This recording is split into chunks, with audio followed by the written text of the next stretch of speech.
I thank you very much. I appreciate that introduction and happy to be here with all of you today and happy that you're taking some time to go ahead and talk a little bit about visibility in cloud security. And I think this is always a conversation that we have to have because out there, I still find people who are very excited to move to the cloud, put their infrastructure out there in the cloud.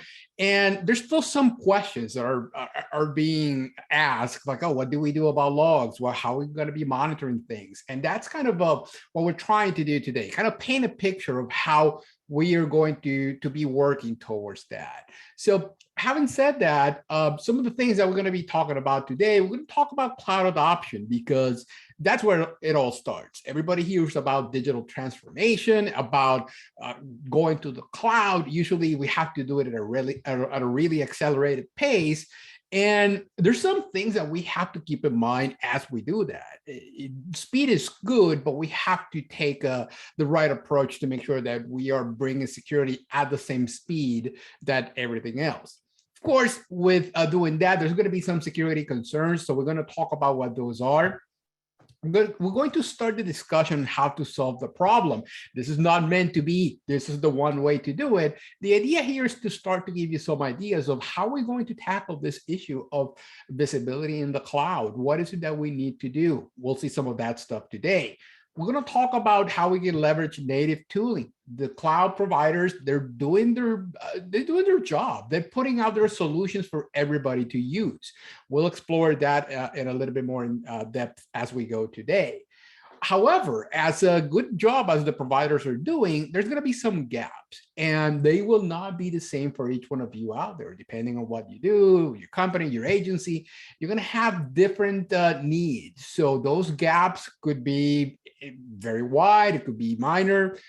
We're going to talk about that. We're also going to see how we can help close those gaps. In a lot of cases, the third-party tooling is going to come ahead and help us with that. Automation, the other big thing on the cloud. If you're not automating in the cloud, you're doing it wrong. That's kind of what we like to say out there.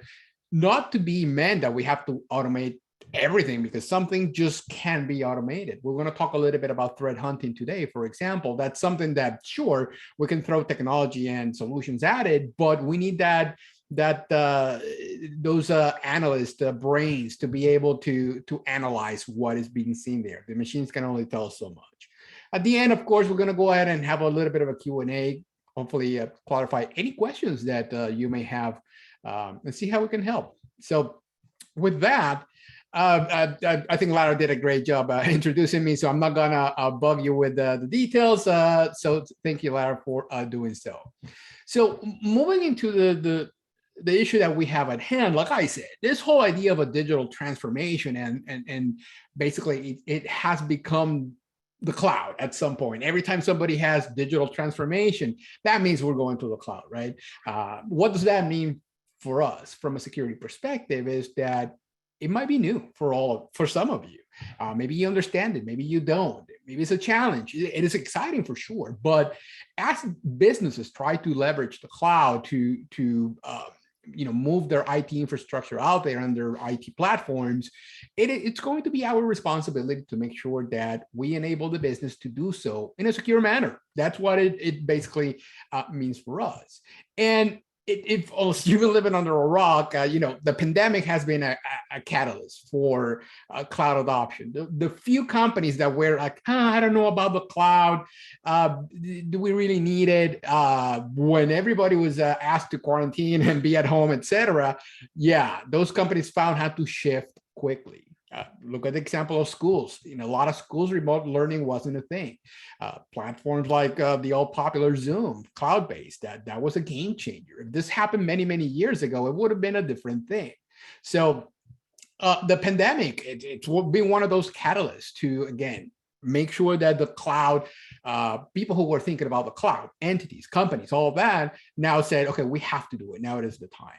And therefore, that comes that speed, agility. We have to do it quick. We have to find a way to shift. And again, for us in security, what does that mean? It means we have to keep up. That's the homework for us. We're going to talk more about how visibility plays a role into that. But before we do so, let me tell you what's going to happen if we don't keep up with the pace. This is what's going to happen. You're going to end up in the news in some sort of exposure or being breached or something that you did or did not do that left your cloud resources exposed out there when they shouldn't have been exposed. So we have to take a moment here and think, how are we going to approach this cloud security aspect? And I want you to think about it as not a task. Some people see it as a list of tasks. Think about it as a journey, something that we have to work towards and we have to plan and we have to take a methodical approach. It's not something that we can do over a weekend or something like that, as much as we would want to move quick. Now, that journey, it could be a number of things. It could be something like the right side here of the picture, which is like a summer day and it's like beautiful skies and you're in the middle of a meadow. It could be a very pleasant journey if you do plan properly and you take into consideration everything that you need to take into consideration. Now, if you don't have the right tools, you don't have the right skills, you don't have you don't have the proper planning, we're going to end up with something like what's on the left side of the picture, and it's going to be gloomy and uncertain, and we certainly don't want that. So we have to understand, how do we work towards that? And to help answer those questions, it's something that I was trying to present statistics so we understand what's happening out there, because me telling you one thing here, it's one thing, but let's put it in perspective of what is it that people are really saying out there. Our friends at ISC Square, they conducted a cloud security survey last year, and we're going to go through some of those questions to kind of help frame the conversation that we're going to be having today. One of the first questions that they asked people was, how concerned are you with the security of the public cloud?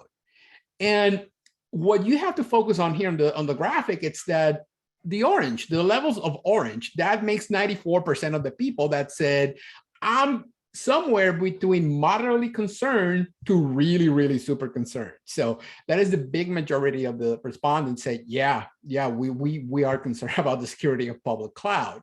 So it's a problem. It's something that we have to consider. It's something that for some people keeps them up at night.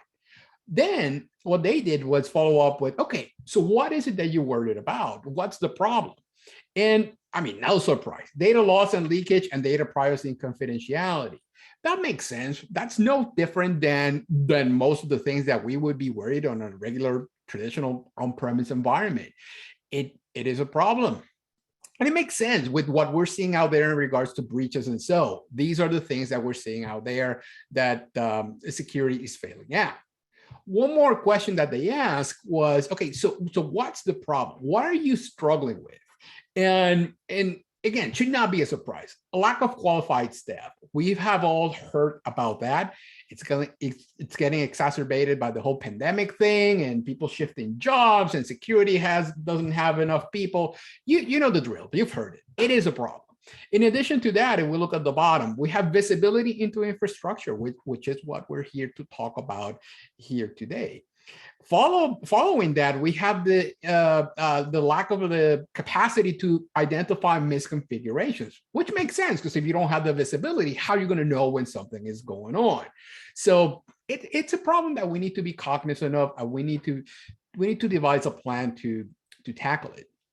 And one more question, because we talked about here about cloud native tools versus third party. We're going to expand on that. But the last questions I'll cover here from the survey is that they said, how are your security tooling? How is that working out for you right now? What you have, how is it working in the cloud? And a big percentage, 82% said, it's so-so. It's either working half-ish or it's not working at all. So that's a problem. Some people expected as they move to the cloud that they could bring all the tooling that they had, everything that they spend money on, and kind of expand that into the cloud. And in some cases, it will work. Don't get me wrong, but many tools are just simply not designed for the cloud and don't really translate as one-to-one from on-premise to the cloud. So do keep that in mind. With that, there's some challenges that are going to be out there in regards to visibility. We're going to be limited in some aspects, let it be by technical capabilities. Maybe it doesn't really match with what we're doing on premise right now. We need to look for new approaches. So it's not going to be one-to-one. That's kind of the idea that I want to convey here today. We have to make sure that we understand what's going to be different. And historically, we've had a lot of visibility. When we talk about on-premise, yeah, sure, we understand that. We have the capacity to insert network tabs, monitor network traffic, and do all that good stuff, intrusion detection prevention. We understand that. That's been true and tested out there for a long time. Sure, we need a solution. We're going to go ahead and yeah, we can come up with something and talk to some people and put something in place relatively quickly. Now, when we shift the equation a little bit and we start to talk about private cloud, now I say that we sort of got it because we still understand the on-premise part, but that cloud component might be new. There might be a little bit less visibility. Network traffic doesn't look the same. So we kind of got it, right? Now, when we talk about public cloud, it's like, oh, okay, hold on. Now this is different. Now we're going to see that we have to rethink some things, evaluate how we're going to get to some data, how we're going to get to some logs. And it becomes a little bit more of a challenge and it's more work for us. And I have to mention multi-cloud because that's the solution that a lot of people have out there right now for the what if AWS stops existing or something like that? What if AWS goes down or et cetera? Well, more multi-cloud, sure, it's an option, but that just adds so much more complexity. Therefore, the emoji crying because it's a lot of moving parts. And what I see sometimes is that some people don't fully understand what one environment encompasses, and then they try to move to a second one. So that might be a little bit of a challenge. So we need to understand that there will be a whole different set of things that we have to worry about if we're talking about something like multi-cloud. And there are going to be solutions for that, and we'll talk more about that coming up. But what are some of those challenges that we're seeing? Well, everything is going to change fast. And then I have here a picture of an architecture in AWS. And sure, that looks good and that gives you an idea of what's happening, but do you know what assets exactly exist out there? There might be short-lived. They may be scaling for an hour, minutes, whatever that is, and then they're going to disappear. What if something happens on those computing assets and they disappear? Are you sure you're capturing those logs? Yeah, that's a challenge. We have to make sure that we understand that. How is data moving from point A to point B? In the cloud, there's going to be more complexity. Data might be shifting more frequent than on-premise. On-premise, we have the old big monolithic application that did everything. Now you have different services that are shifting data from storage to processing and back. And there might be a lot of places where data could be at any given point. Benefit for us, we can kind of insert different controls in there and kind of see how that data keeps moving. And we already talked about the expertise gaps. Something that happens a lot out there, that companies in that desire for speed and to go to the cloud, they may hire a consultant to go ahead and make sure that they go to the cloud in a relatively short period of time, but then they're going to have to maintain that solution. And it's not necessarily fully understood what everything entails. So that expertise gap, it's something that it's always going to keep coming up. And it's a problem that we have to be cognizant of and make sure that we are working towards resolving. Now, the result of all of that is that if we don't understand how things are moving, we have no idea what's going on out there. And that's a problem. We're not going to be able to track events. We don't know what our baseline looks like. We don't know what's anomalous, because to understand anomalies, you have to understand what's the baseline, what's normal, right? If we don't understand the issues that we're having, we're not going to know what are the potential threats that we have, who's trying to knock at our door, trying to breach us or compromise our cloud assets. If we don't know, how are we going to communicate the risk that we're taking in the cloud to our leaders? We just can't do it. We need to understand what's happening and gain that visibility.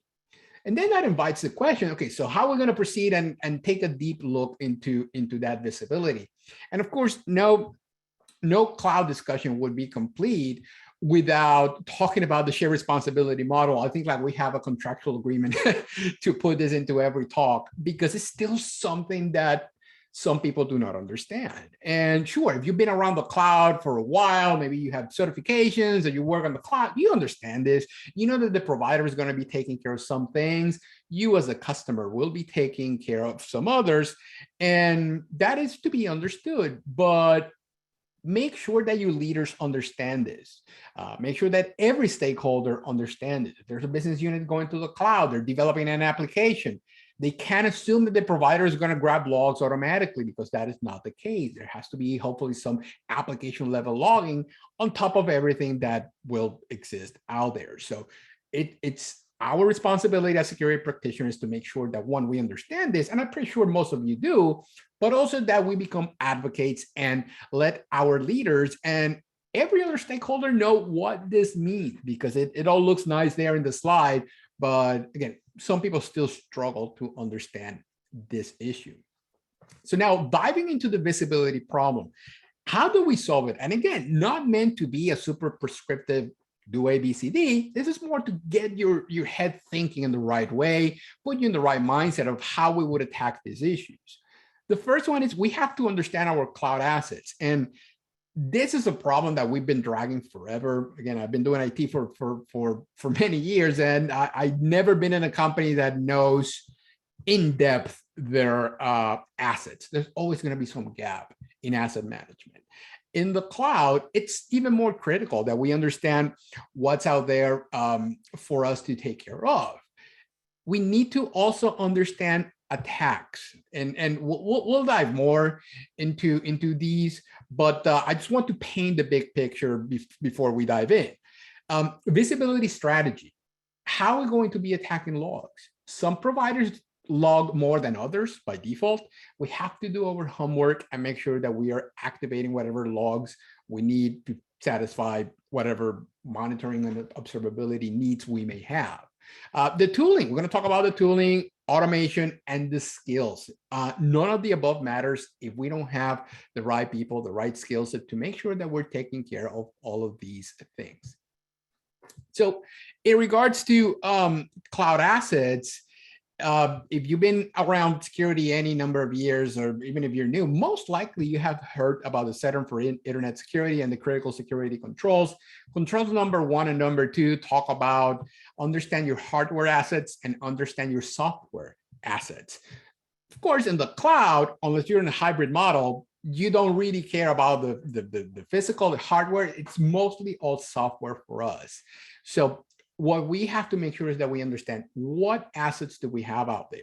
What computing resources do we have? Are we talking about virtual machines, EC2s in AWS? Are we talking about more advanced things like Docker, Kubernetes, containers, all of that stuff? Are we using functions, Lambda, Azure functions, all of that stuff? You're going to have to approach that in a different manner. The login is completely different for all of them. You may have more in-depth view into something like an EC2 that you may have on a function.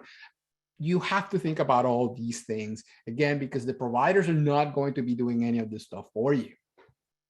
We need to also leverage configuration management. This is a problem, okay, because you could know the assets that you have, but do you know how they're configured right now?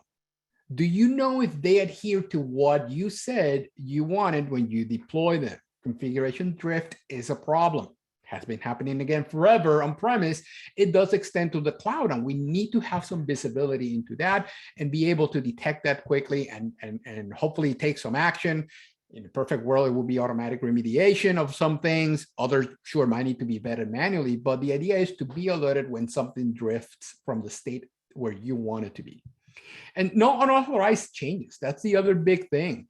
I always tell a story of a guy that I used to work with, that he was the king of testing. I'm going to put something on the internet to test. I'm going to bypass the firewall to test. And what do you know? He got sidetracked and the thing got exposed and left there.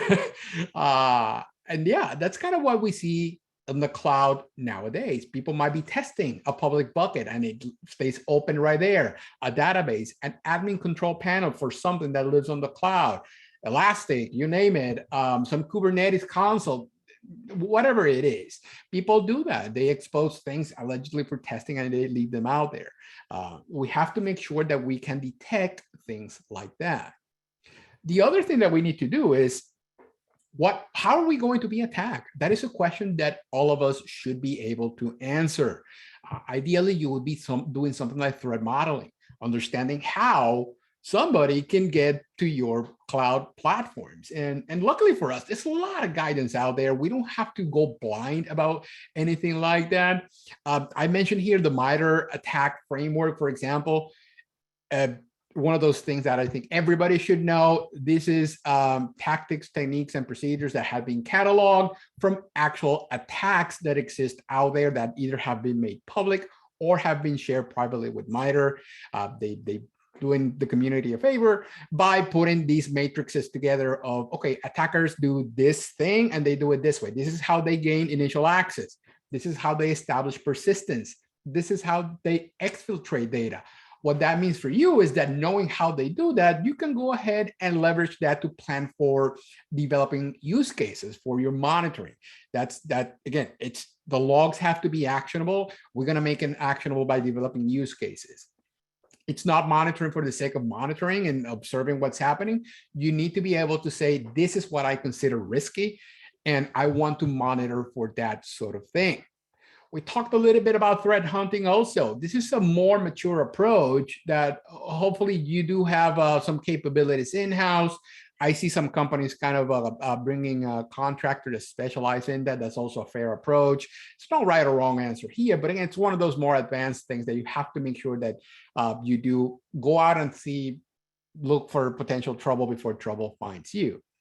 Automation, we talk about that. There's everything is a software construct in the cloud. Now we can leverage automation more than ever. We can also build remediation via built-in playbooks and things like that. So it's really, really powerful. We should be using all that.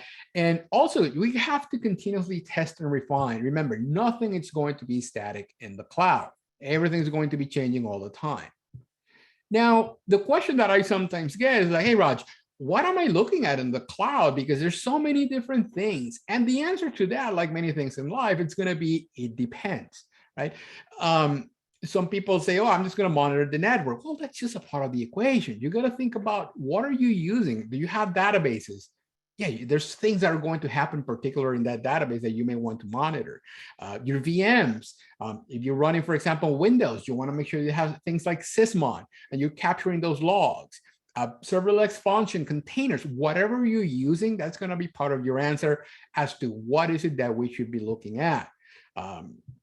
Some providers, they will, like I mentioned before, monitor some things by default, but you will have to enable others. Understand what your provider does. That's going to be critical. After you find out what is it that you want to monitor, you have to centralize those logs. This does not work any other way. If you have a whole bunch of different buckets with logs, sure, you might be able to check a box. Are you logging? Yes, compliance check. But are those logs actionable? Not really. They're just sitting in some sort of bucket doing nothing. And yeah, you're retaining them for X amount of years and you're satisfying the compliance requirement, but that's not enough. We got to make sure that we put them in some platform, and we can do correlation. We can have visuals. We can do all of those things that are going to make we can derive intelligence from our logs and something actionable. Now, to do that, the providers are putting tools out there for us to do so. Normally, they're easy to leverage. They interact with all their services, so that's a good thing. You know, a lot of services you're going to grab logs by default. Others you just got to mark send this somewhere, and it's going to get logged within the cloud environment. But again, one more time, centralize, correlate, and visualize. We have to do that. Otherwise, we're just not doing it right. Understand that some of the provider tools will have some limitations.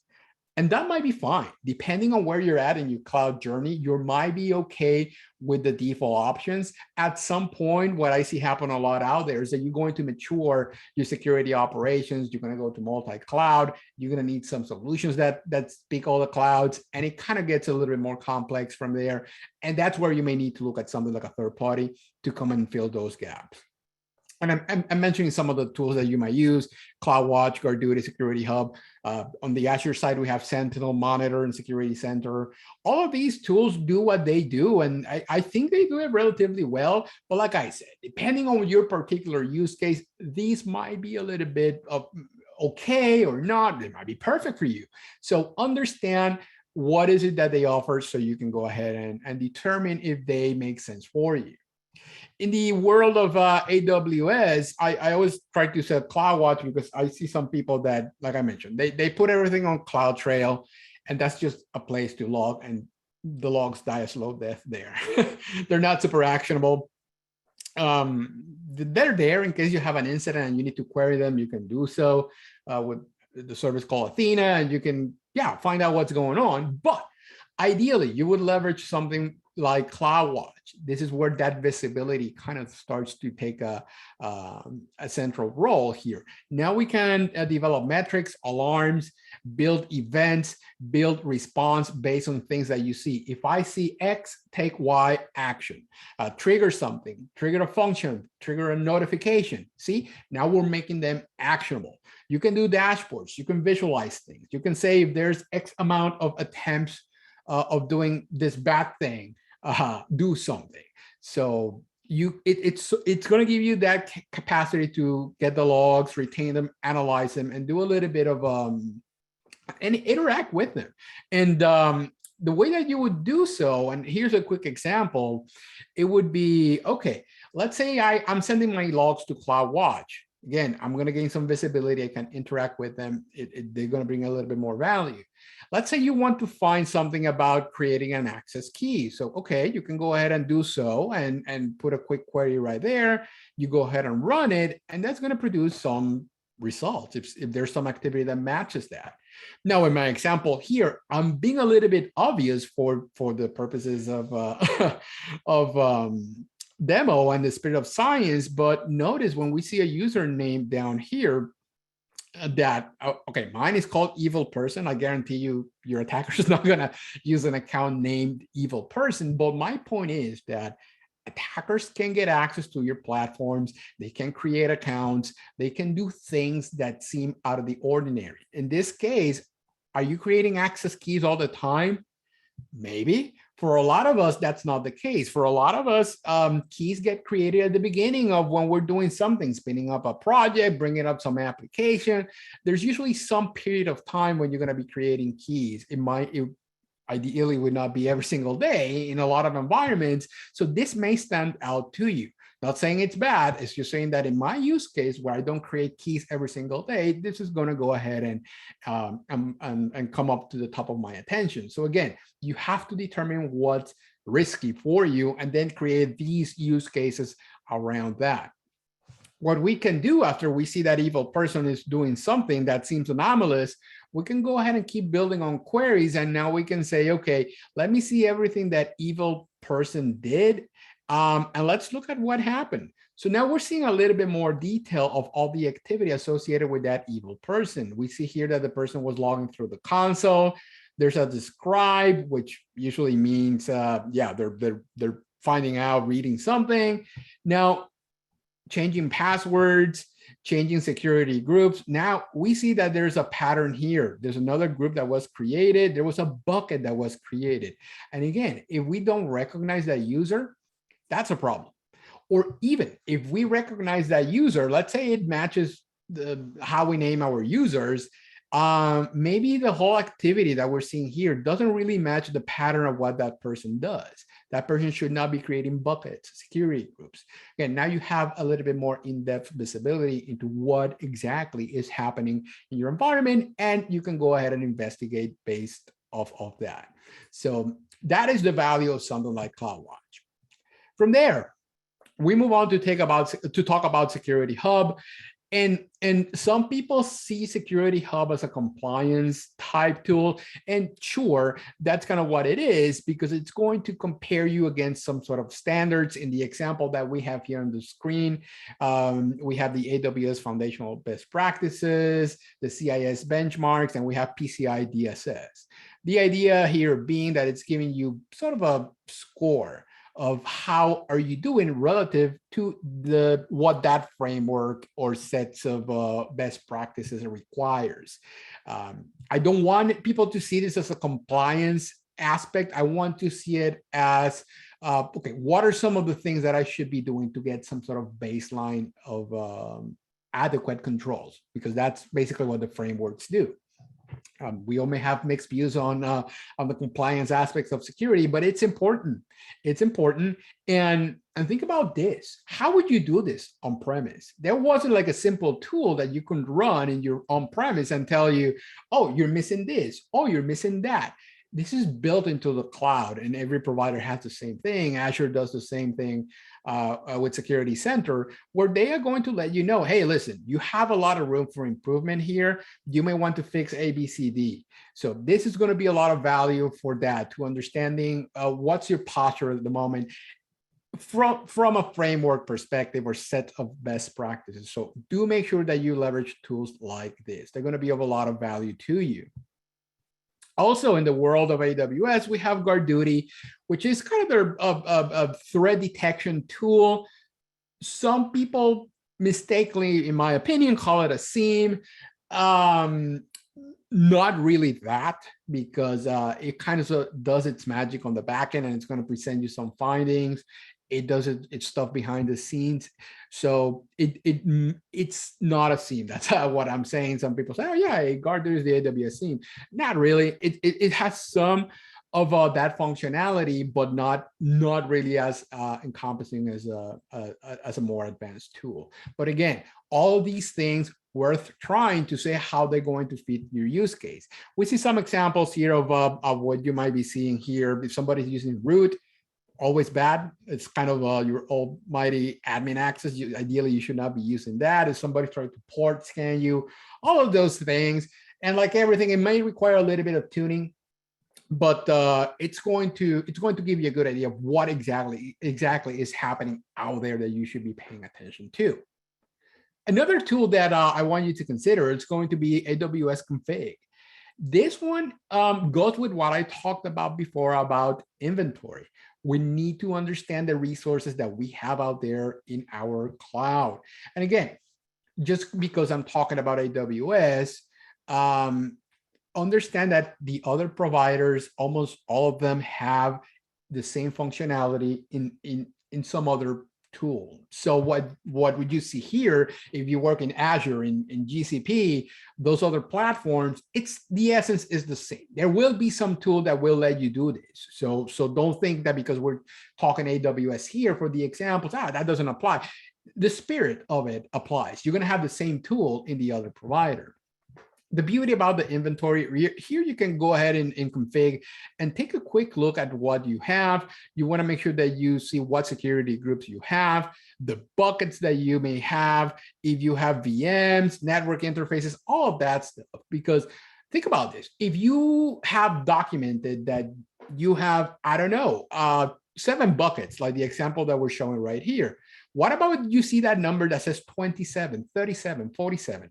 You go, oh, wait, where did those buckets come from? You have to understand your assets, right? That is what I'm talking about here. The other beauty about config is that, similar to what we saw before with a Security Hub, it's going to let you know, okay, you have some rules that you said you wanted to be looking out for, and we have some things that are non-compliant. For example, here we're saying that we don't have a bucket logging enabled for 7 buckets. And we have a whole bunch of things that we have room to improve on. So again, more visibility into what's happening and what might be deviating from what you want to do. One more thing that I absolutely love about AWS Config, it's the idea of a timeline for both configuration and compliance. In this case, we're showing the configuration timeline. It can go ahead, it's basically like a snapshot, I should say, in time of what happened. what changed within a resource. Here we see that evil person was able to create this security group and change some sort of ingress on that date right there. If something happened on the 25th, it would show right here, and so forth and so on. So you should be able to go to whenever some sort of change happen and click on it and see who did it, when, what was the event, and you can even go to the detailed CloudTrail event to see the detail of every single thing that happened associated to that. So very, very quick thing to understand. One, if something changed, and two, when, why, and how. So great tool to keep track of things that might be going on. Moving on to AWS Macie, this is kind of the data loss protection tool that lives in AWS. It has room for improvement. That's what I'm going to say. One of the limitations, it's mostly centered around S3 buckets, so you have data elsewhere. It doesn't really account for that. But it can let you understand what's happening in your environment from a sensitive data perspective. And here we have an example of what that may look like. Here we are doing a search for custom data identifiers. We want to see where the word confidential appears in our documents. And we put that rule out there, and it's going to go ahead and say, okay, look at the bucket and let me know when you find something. And that's what we're doing here. Here we're seeing that in this file, cc_test, there's something there that triggers the word confidential. Again, not as robust as the more mature DLP solutions that we understand and we know from the DLP, from the on-premise perspective, but it's something at least to start having that visibility and start to having those conversations. And like we said, no tool is perfect. I mean, none of they are, no matter how much they cost or what they do or who sells it to you or whatever. There's always going to be something that potentially it will not cover. So we have to be mindful of those gaps and make sure that we close them as much as we can. What I see happen out there is that normally a company, agency, whoever starting to use the cloud, they may have a maturity curve, and they start with the native tools, and at some point they're going to realize that they need something else to get something that they're missing that they desire they would have. And that's when somebody is going to go ahead from a third-party perspective, is going to come ahead and fill that gap. So a lot of companies out there, and here we have a small representation of some of those players out there that are doing some cool stuff in the cloud space. And with reason, because the providers are leaving some gaps out there. They're trying to get people to move to the cloud. That doesn't mean what they're offering is going to be perfect for everyone.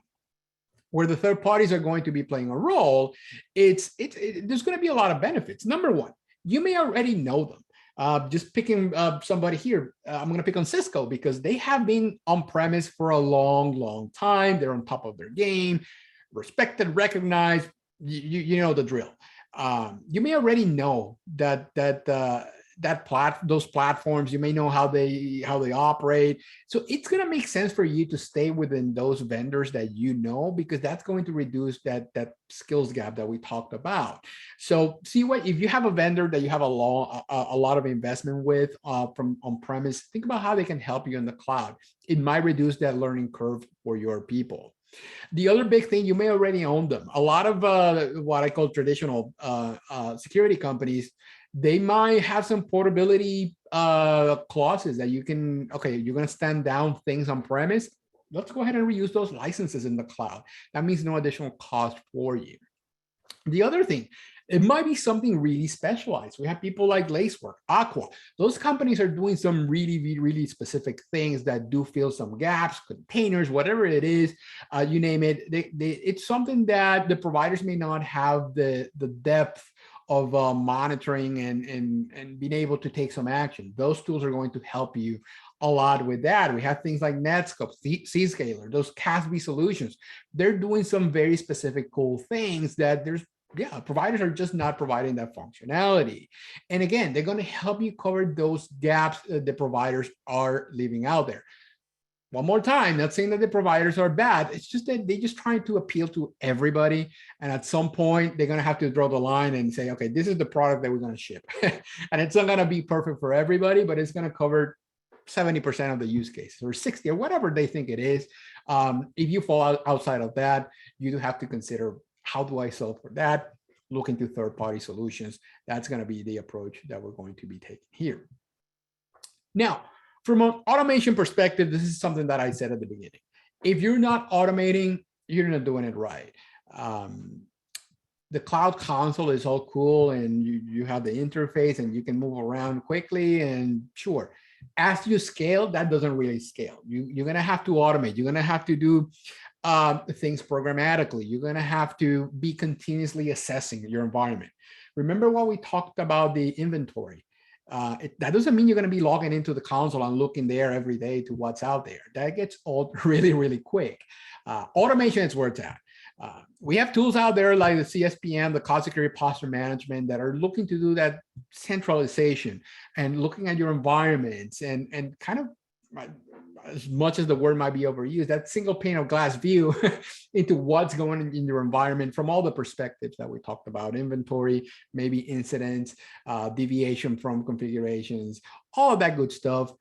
There's a lot of tools out there that leverage automation.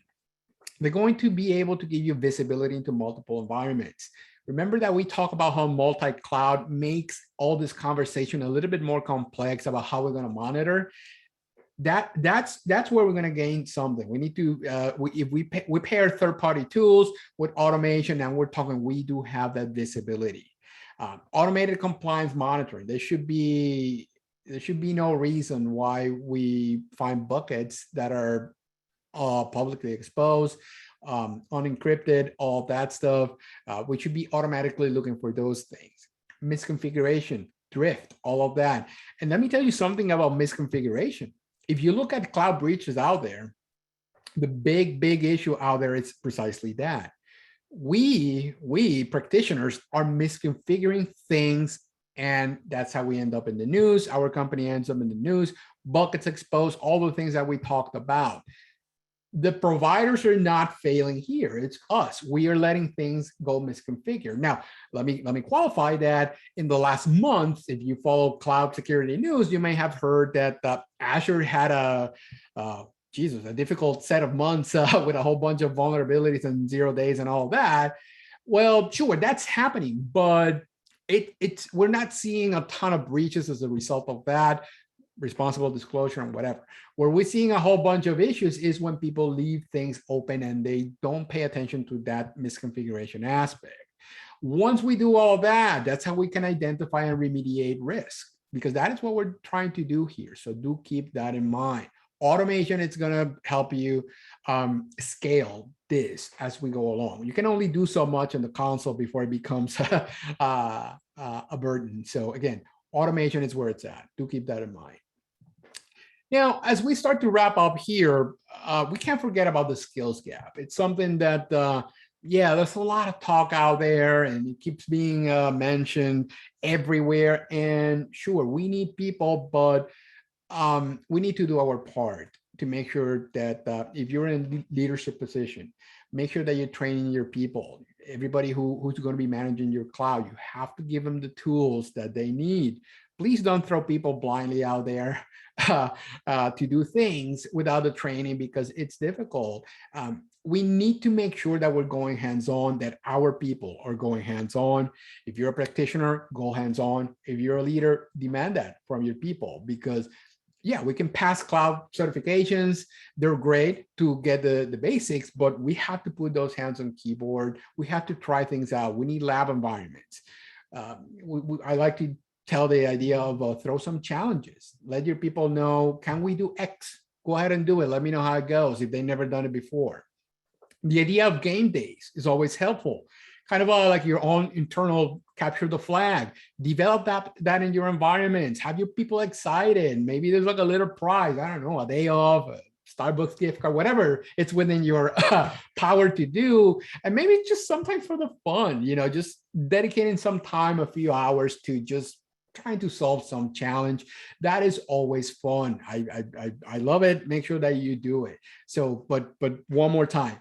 none of the stuff that we mentioned today here works if we're not empowering our people and putting them in a position to succeed. All this visibility conversation, it's going to be a lot of moving parts, like we mentioned. We have to make sure that our practitioners understand what they're going to be looking at, what the automation capabilities are, what the native tooling can do, what the third-party tools can do, because that is the only way that we're going to be able to gain some ground on all those attacks that are coming our way. So with that, let's go ahead and wrap it up and summarize what we talked about here today. Visibility, it's an issue. It's not going away anytime soon. If anything, our cloud environments are getting more and more complicated. You may start with the famous lift and shift. Okay, I have a web server, I have a database server. We're going to go ahead and put that in the cloud. As you mature, you're going to introduce more complexity, functions, Kubernetes, containers, all that good stuff. That is going to still be more challenging. And again, it's a maturity curve. We have to make sure that we understand all the challenges that are going to come as we mature. We have to plan ahead. Turning logging on and leaving those logs there, it's not going to solve our problems. We have to have some sort of strategy. Like I mentioned before, some providers log less by default. We have to understand those limitations. How do we turn what we need on? What are we going to do after we turn that logging on? How are we going to be consuming that?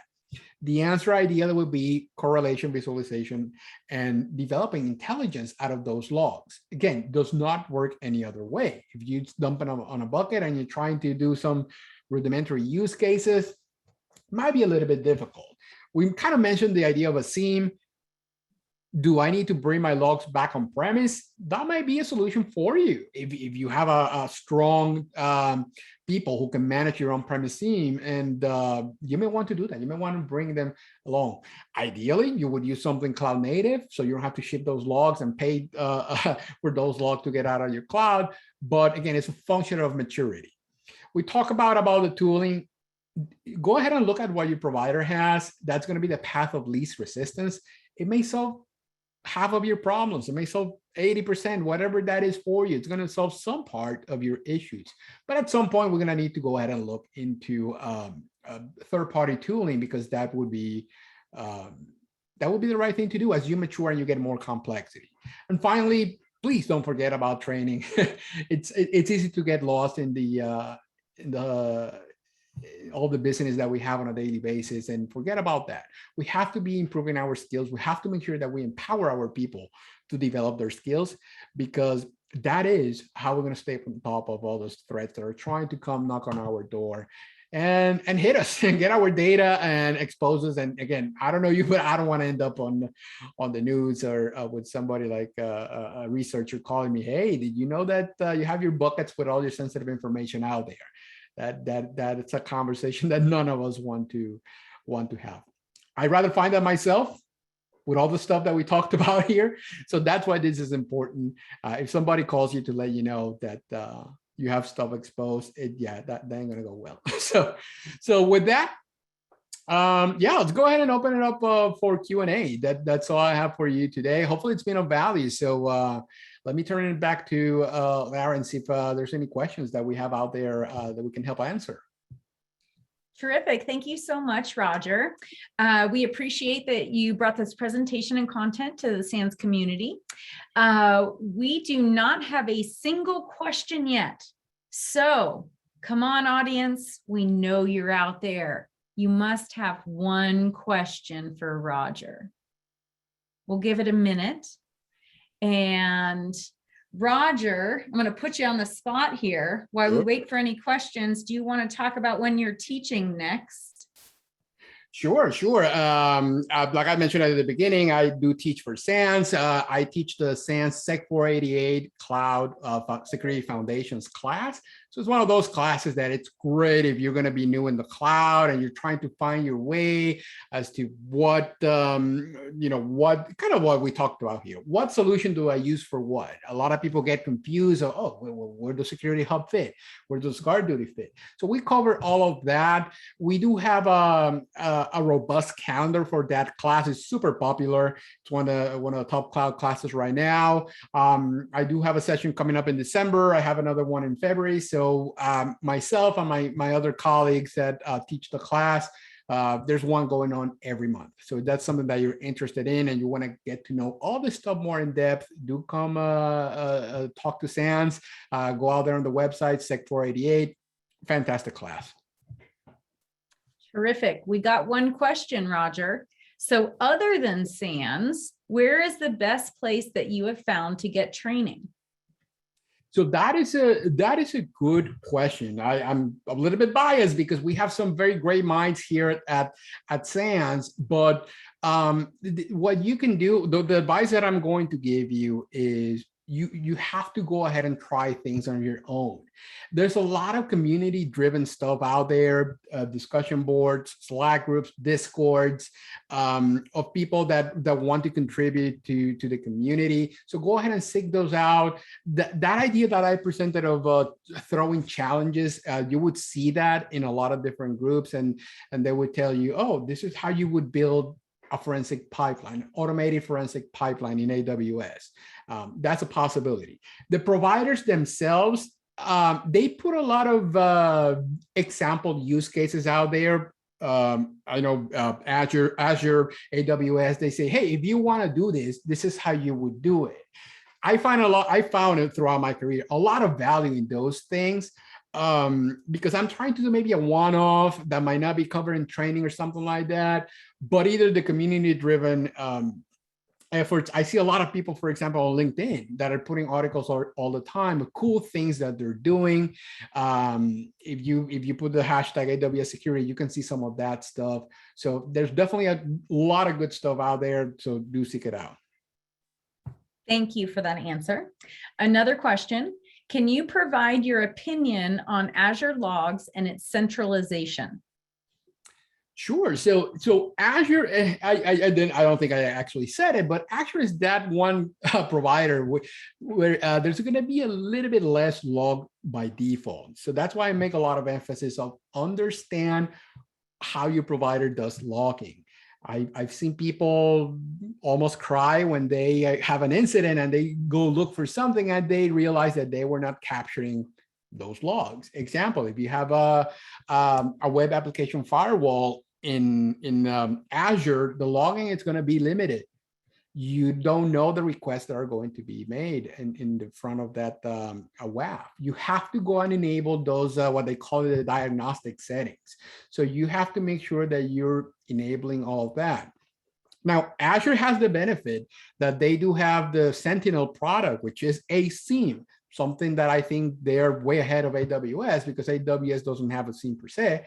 So they do have that integration. Of course, that costs a little bit more money, but they do have that functionality built in. So again, enable that extra logging, consider something like Sentinel. If you're cloud native, that's going to be a solution. You can also feed it logs from on-premise. So yeah, always consider what the provider has to offer, with an asterisk, because some of those solutions will have an additional cost, kind of like Sentinel. So do consider that. Sorry about that. I left myself on mute. All right, another question. I wonder how to ask this, that what if admins globally around the globe like to take, quote, example, Spotify away from network legally and test how much bandwidth to save globally and check how much network bandwidth it could save? I mean, some monitoring program. Okay, sorry, I don't know how to ask that. And I'm hoping you understand what I mean. I'm not sure the spirit of the question is around hosting services within the company's cloud presence. That's kind of the impression that I got. And by the way, I have my information here on the screen. If that's not it, we can follow up after. Find me on Twitter or LinkedIn. I'll be more than happy to get any clarification. But if I'm following right, we're talking about maybe like a rogue admin. The ideal solution for something like that is going to be something like a CASB, a cloud access security broker. We're going to have those tools who are going to be out there looking for traffic. And something like that, again, assuming that we're talking about a rogue admin hosting their Spotify on our AWS or Azure presence, we're going to be able to spot that. those tools are really great at profiling how data moves in and out of the cloud. So we should be able to gain some visibility that way and detect that. We have the idea of, the CASBs understands API calls and all of that, and they should be able to help us kind of attack that rogue admin or the shadow IT problem, if you will. They do give us that. That's another big thing with visibility, the CASBs, yeah. Terrific. And the last question we have, I think is probably one I can answer, Roger. It's, can I use my CPE for my SANS cert? And the answer is maybe. You absolutely can use CPEs from webcasts towards your recertification. However, there's a cap on how many. So you would just need to look at the regulations, the rules for that on how many you can use towards the recert. Mm-hmm. And we got another question. How can the auditors and compliance team help to create a proactive approach towards security? That is a great question. I'm very proud of the good relationship that I have with my audit people. So it's something I know they're the enemy in some places, or they're not. They might be seen by some people, but no, you need to work with your audit people. One of the key things is the same thing that I talked about, understanding the platforms, training. Your audit people need to understand that. Understand what those controls are, what the framework are. Talk to your people, understand to your operations and engineering people. What do we have? Because again, the answer of how we're going to do it securely and how we validate that the controls are working as intended, it's relative to what we have out there. So get really involved with your security people, ask a lot of questions, and there has to be transparency. Have to make sure that you understand what's out there. In an ideal world, somebody like audit would have some read access to understand that inventory. And that way you can apply a lot of that guidance out there from the frameworks, from the Cloud Security Alliance, and kind of start asking questions. Again, I know this might be uncomfortable for a lot of people that have issues with their audit department. It's something that I hear historically, but it's like any other stakeholder. We need a healthy relationship with our auditors. And in audit, if you're not getting those answers, you need to make some noise, because once you understand the environment, we are all here to enable the business. That's what we do, to make sure that we're doing security the right way. Your job as auditor is going to be to enable that. We have to make sure that we understand that. I always recommend get somebody who's really deep into this cloud stuff, so they can understand if they might be said, yeah, we adhere to X framework or whatever, we have X control, but ideally you would have somebody who has gone through all that training and all that to validate that what information you're getting does apply and it's in fact correct. So got to cultivate those relationships for sure. Terrific. Thank you again, Roger. And that is all the questions we have. So we want to thank the audience again for attending today. And for a schedule of all upcoming and on-demand SANS webcasts, please visit sans.org/webcasts. Until next time, take care, and we hope to have you back again for the next SANS webcast. Have a great day.